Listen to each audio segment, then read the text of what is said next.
Good morning, gorgeous. Yes, you.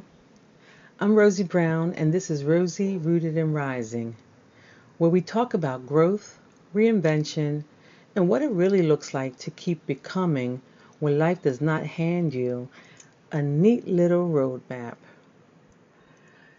I gotta say, every time I think I'm quote unquote editing, I think I make things worse. So, this episode is coming to you with all the background noise that I can't stop and all the words that I have to say over. So here we go. Today's episode is coming from something that happened on August 12th. I had a meet and greet with DCP&P. If you've been listening this season, you already know this opportunity has been sitting in the background of several conversations.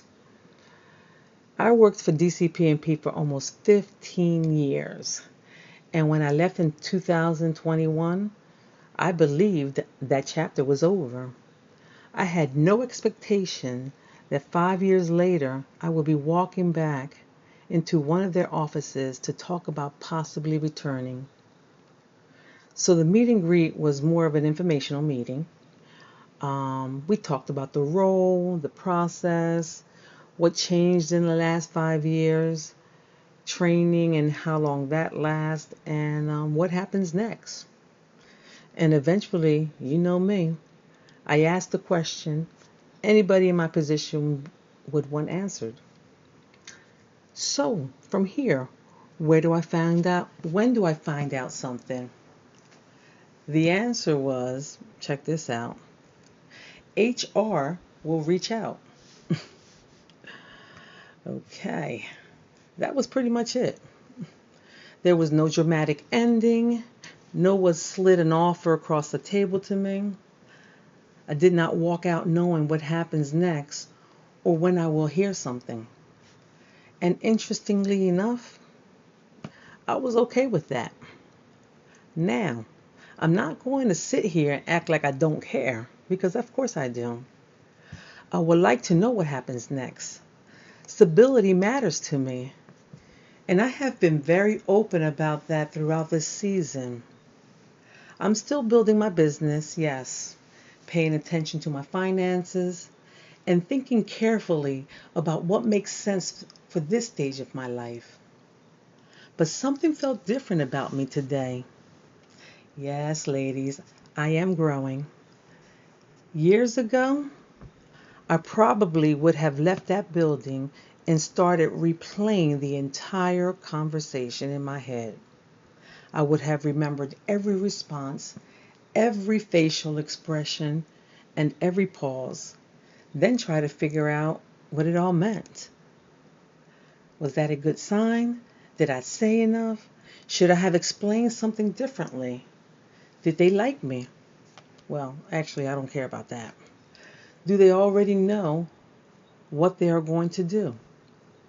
That kind of thinking can wear you out because you are trying to answer questions that are not yours to answer. Today I realized that part was complete, finished, done. I showed up. I answered what was asked of me. I spoke honestly about my experience, and I gave them the opportunity to meet the woman I am now. After that, I had to leave the building and allow the process to continue without me trying to mentally follow it down the hallway. That may sound like a small thing, but it is not for me. I have spent a lot of this season learning the difference between responsibility and control. Responsibility means doing what belongs to you. Control is when you try to manage what happens after your part is finished. There are things I can influence. I can prepare for a meeting, make sure I understand the opportunity, and walk in ready to represent myself well. What I can't do is make the manager or HR choose me. I can't decide when someone will call. I cannot create an answer because I am tired of waiting for one.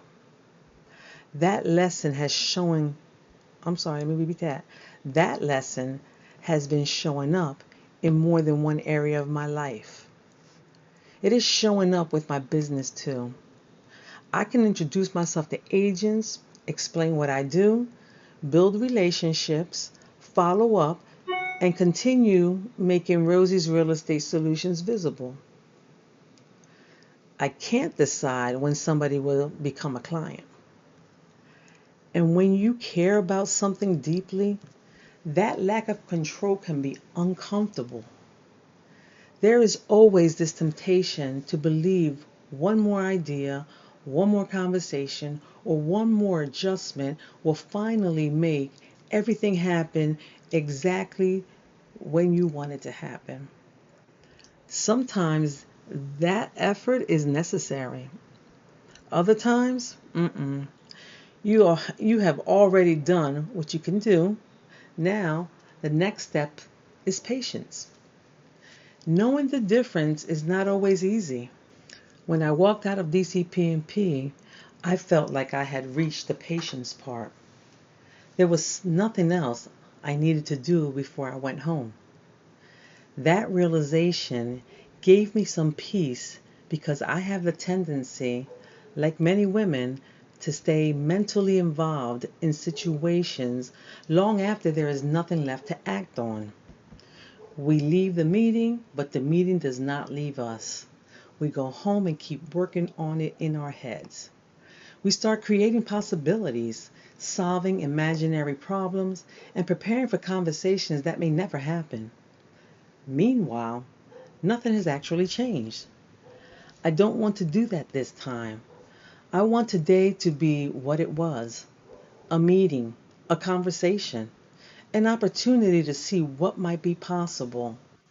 That is enough information for one day, nothing more. I think there is something else that mattered to me about walking back into that environment.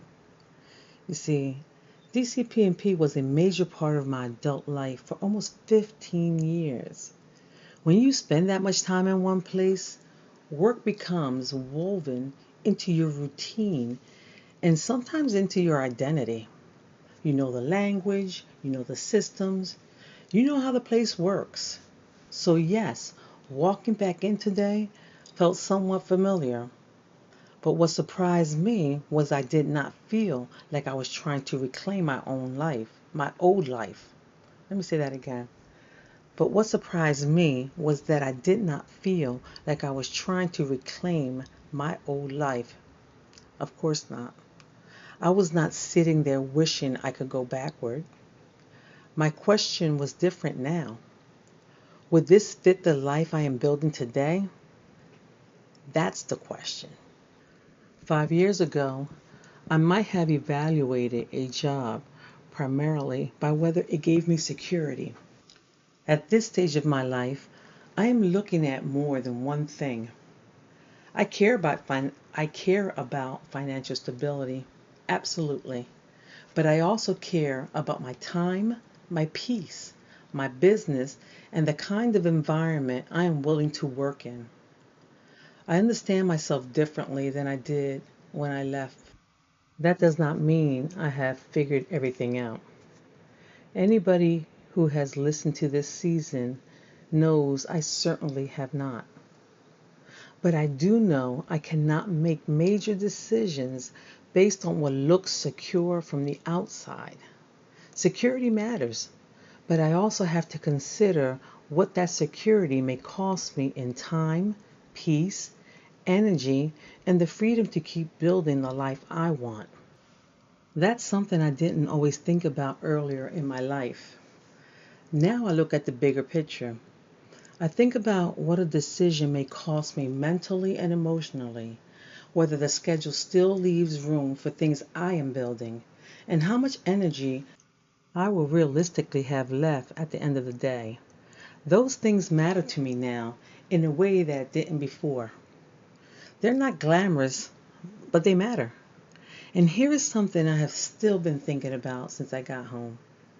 If DCP&P does offer me something, I'm not required to become the woman I was before I left. That woman has lived a lot since 2021. I have gone through job loss. I have started a business. I passed the New Jersey real estate exam and continued adding professional credentials. I stepped into leadership. I started this podcast and began having conversations I probably never would have had if my life had continued exactly the way it was. Wow. I just realized all of that is true. Had I not left, everything I've done since 2021 wouldn't exist. Now that's deep when I think about it. More importantly, I have learned how much responsibility I have for protecting my own peace. That lesson did not come cheaply. So if I ever return to DCP&P, it cannot be about recreating what used to be. The circumstances may look familiar, but I am different. That changes everything. Sometimes we assume returning to something means going backwards, but I don't think that's always true. You can revisit an old place with a completely different level of awareness. You can understand the culture better. You can recognize your own limits sooner. You can make decisions you may not have been prepared to make 10 years ago. That is why I am not automatically afraid of the idea of going back, but I'm also not romanticizing it. Those two things can exist at the same time. Yes, there is history there, some of it good, some of it complicated. I know what I experienced, and I'm not going to pretend those experiences disappeared just because another opportunity has presented itself. But I also know that I am not walking in with the same expectations. That's important. I think maturity allows you to look at something clearly without turning it into either a miracle or a disaster before you have enough information. Right now, I don't have enough information. There is no offer. There is no start date. There is no decision sitting in front of me. So I am not going to start rearranging my entire life. I think we cause ourselves unnecessary anxiety when we start living inside decisions that have not been made yet. We imagine a schedule, we picture the commute. We start wondering what we will have to give up. Before long, we are overwhelmed by a life that doesn't even exist. I have done that before, and I'm trying not to do that now. If another conversation comes, I will have the conversation then. If an offer comes, I will evaluate the offer that is actually in front of me instead of the one I have created in my head. Then I can look at the responsibilities, the schedule, the expectations, and what it would mean for the business I am still committed to building. That feels much healthier than trying to make the decision before there is anything to decide. This is where my faith comes into the conversation. Psalm 37:5 says, "Commit your way to the Lord. Trust in Him, and He will do this." I have been thinking about that scripture because I do not believe trusting God means sitting around doing nothing. For me, faith still requires movement. I applied, I accepted the invitation, I went to the meeting. Now comes the part I can't control. That is where faith can become uncomfortable because I usually feel better when there is something I can actively do. Waiting does not always feel productive, but sometimes waiting is the discipline. There are moments when faith looks like refusing to chase an answer before it is ready. It means allowing people to make your decisions without trying to read the outcome in every little detail. I have to trust that whatever happens, I will know what to do when there is actually something for me to do. That is where I am. I am not putting Rosie's Real Estate Solutions on hold while I wait for DCP&P. No way. That would defeat the entire lesson. My business still deserves my attention. The relationships I have been building still matter. The commitments already on my calendar still belong to me. My life is not sitting in a holding pattern until HR calls. Absolutely not. That may be one of the biggest changes in how I am handling this opportunity. There was a time when one possible answer could take over everything else. Now I understand that my life is already happening. If DCP&P becomes part of it, I will decide what that means when the time comes. But if it does not, I will continue building from where I am. Either way, the work I have already done on myself does not disappear. Neither does the business. Neither does the vision I have for my life. The opportunity becomes part of the story. It does not get to become the entire story. Maybe that is what I am most proud of. Not that I had the meeting, not that I might get the job. I am proud that I walked back into a place that carries a lot of history for me, and I did not abandon let me start that over. I am proud that I walked back into a place that carries a lot of my history for me, and I did not abandon who I have become while I was still sitting there. I did not need them to validate the last 5 years. I did not need the meeting to prove that leaving was right or wrong. I could simply be present for what was happening now. That is growth I can actually recognize. And maybe you are in a similar place. Maybe there is something in your life right now where you have already done all you can do. A job application, a conversation, a decision somebody else has to make. You may still care deeply about the outcome, but caring does not mean you have to carry it every minute. Sometimes the healthiest thing you can do is acknowledge that you have reached the edge of your responsibility. Then you go home, you enjoy your evening, you get up tomorrow and continue with the life that's already yours. And when the answer comes, you deal with the answer. That is what I am choosing to do now. I showed up. I am grateful for the opportunity.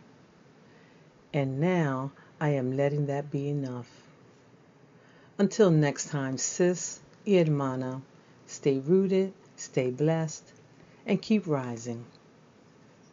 If today's episode resonated with you, leave a review and share it with another woman who's rising, or someone in your life who needs this conversation. Follow the show on Spotify or Apple Podcasts. And if you're listening on YouTube, like and subscribe so you don't miss what's next on Rosie, Rooted and Rising. New episodes every Monday morning.